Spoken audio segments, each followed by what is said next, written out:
तो वो समझाते हैं, उसमें उसका भोलापन देखिए आप।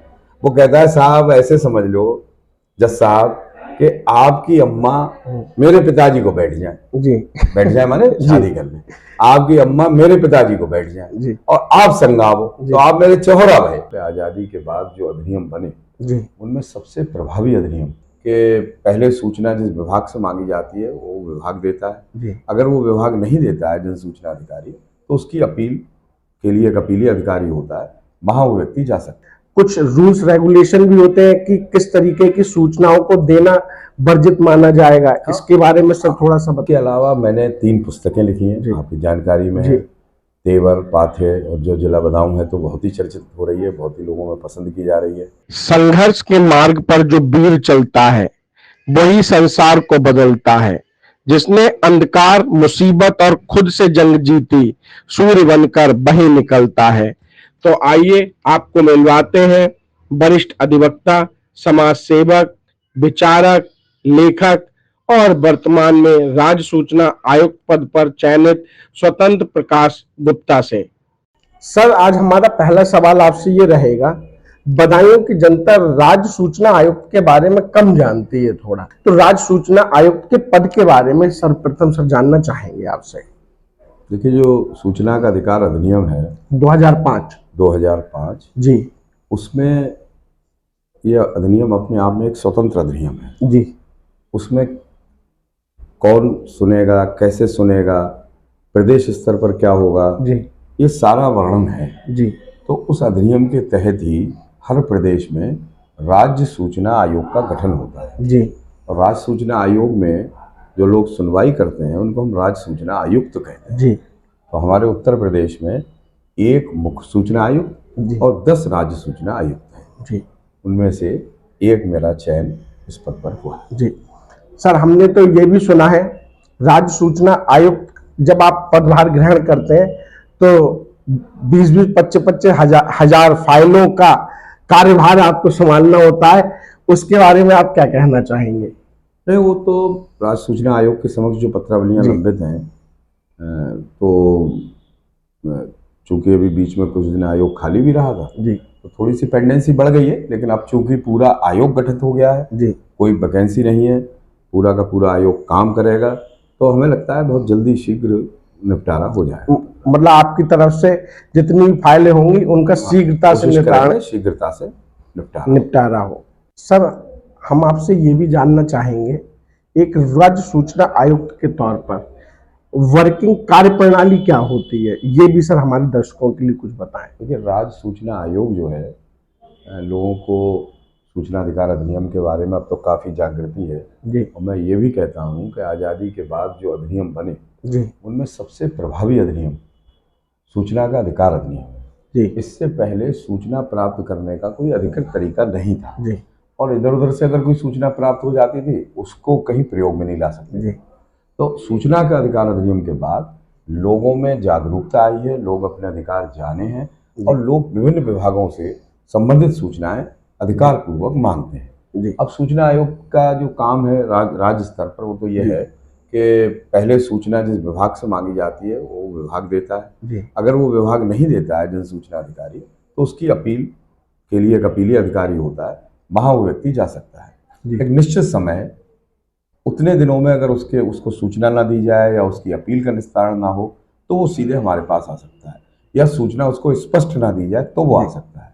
तो हमको यही तय करना होता है कि सूचना उसको समयबद्ध क्यों नहीं दी गई, सूचना उसको दी गई तो स्पष्ट क्यों नहीं दी गई, ये सारे बिंदुओं को हमें निर्धारित करना पड़ता है। चूंकि एक जागृति है पूरे प्रदेश में सूचना अधिकार अधिनियम को लेकर, तो और प्रदेश बड़ा है तो स्वाभाविक है हमारे यहाँ काम भी ज्यादा है। सर, कुछ रूल्स रेगुलेशन भी होते हैं कि किस तरीके की सूचनाओं को देना वर्जित माना जाएगा, इसके बारे में सर थोड़ा सा बताएं। अधिनियम में ही प्राविधान है कि आप हर सूचना प्राप्त कर सकते हैं, लेकिन कुछ सूचनाएं ऐसी हैं जो नहीं दी जा सकती, जैसे कि मान लीजिए देश की सुरक्षा से संबंधित सूचना है या ऐसी सूचना है जो देश की संप्रभुता पे कुछ संप्रभुता पर कुछ प्रॉब्लम समस्या आ सकती है या सूचनाएं ऐसी हैं जिनको के दिया जाना किन्हीं और कारणों से वर्जित कर दिया गया है।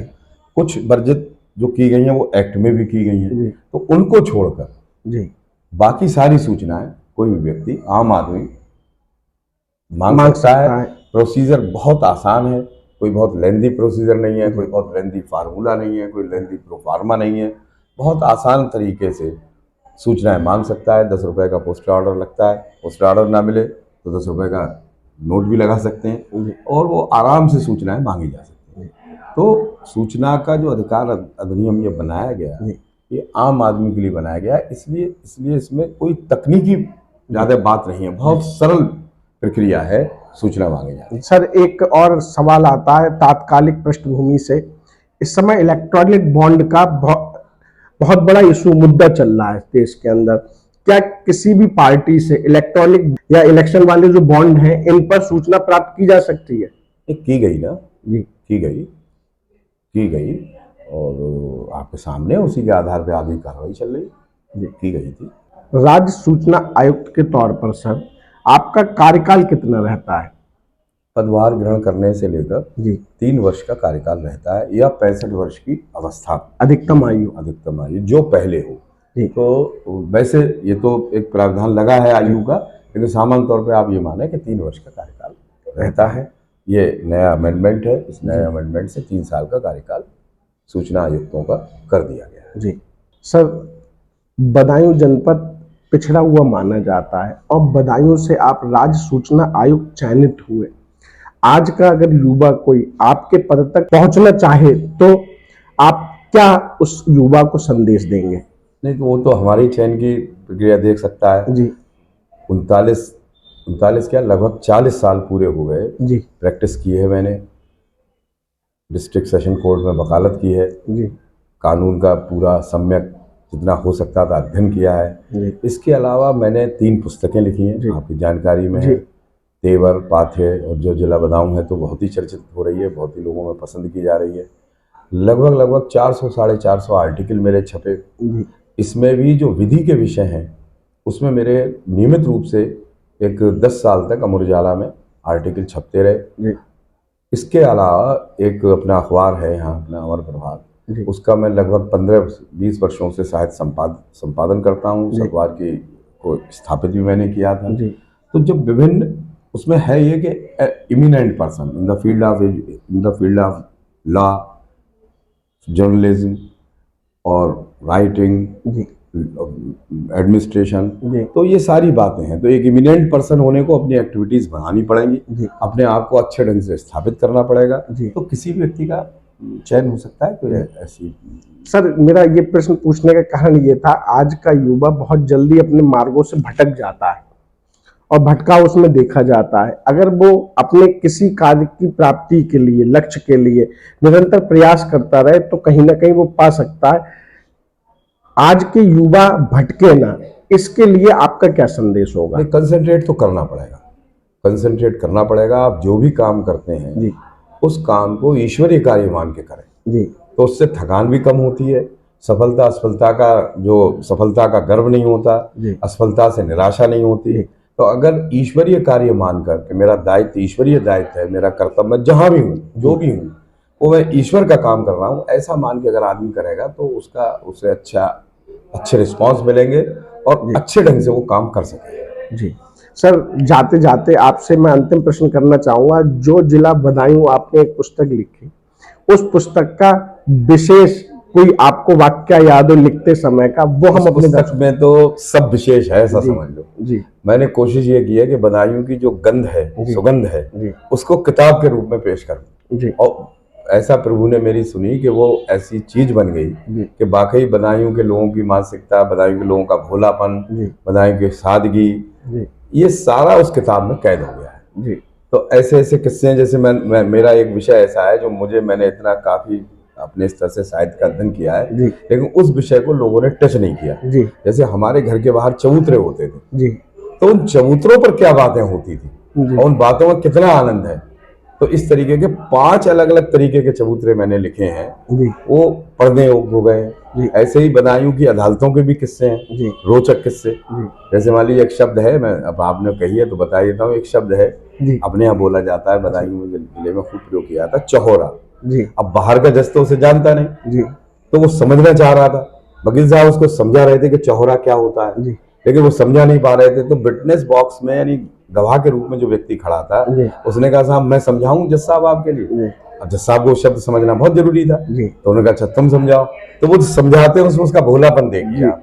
वो कहता है साहब ऐसे समझ लो जज साहब कि आपकी अम्मा मेरे पिताजी को बैठ जी माने जी शादी कर ले, आपकी अम्मा मेरे पिताजी को बैठ जाए जी और आप संगावो जी तो आप मेरे चौहरा भय। जी अब वो इतने भोलेपन से कह गया कि उसे ये अंदाज नहीं लगा ये बात मैं किससे कह रहा हूँ और जी कैसे कह रहा हूँ। जी तो ऐसा भोलापन इस किताब में मैंने कैद करने की कोशिश जी। की है, इसीलिए बड़ा लोग पसंद कर रहे हैं इस किताब को, और मुझे भी बड़ा अच्छा लगा जो रिस्पांस किताब के बारे में मुझको मिल रहा है। सर आपने हमें समय दिया, बहुत बहुत आभार आपका।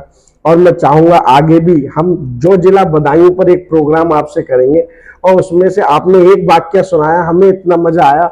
अगर हम शायद इस पर कभी मिल पाए दोबारा तो इस पर जरूर बिल्कुल, बात बिल्कुल। करना चाहेंगे अपने दर्शकों को। तुम्हें भारत न्यूज के लिए आप क्या संदेश देना चाहेंगे? देखिए क्या सत्य हम ऐसा नया करें जो सत्य और अच्छा हो? सत्य में भारत न्यूज और अपने अन्य चैनल और जी पत्रकारों बंधुओं सभी से मैं कहना चाहूँगा, आपके इस न्यूज़ चैनल से विशेष रूप से कहना चाहूँगा कि ये जो सूचना अधिकार अधिनियम जी है, ये बहुत प्रभावी अधिनियम है। जी तो अगर आप अपने चैनल के माध्यम से इस अधिनियम को लेकर जी जागरूकता करेंगे और वो आम आदमी तक पहुंचेगी, जी तो उसको भी रिलीफ मिलेगा और एक चेतना का वातावरण बनेगा, एक अधिकार अपने लेने का वातावरण बनेगा जी जो एक पूर्ण कार्य हो। जी तो मैं चाहता हूं कि आपका चैनल लोगों को सूचना अधिकार अधिनियम के बारे में थोड़ा सा जी जागृत करे। जी। धन्यवाद सर।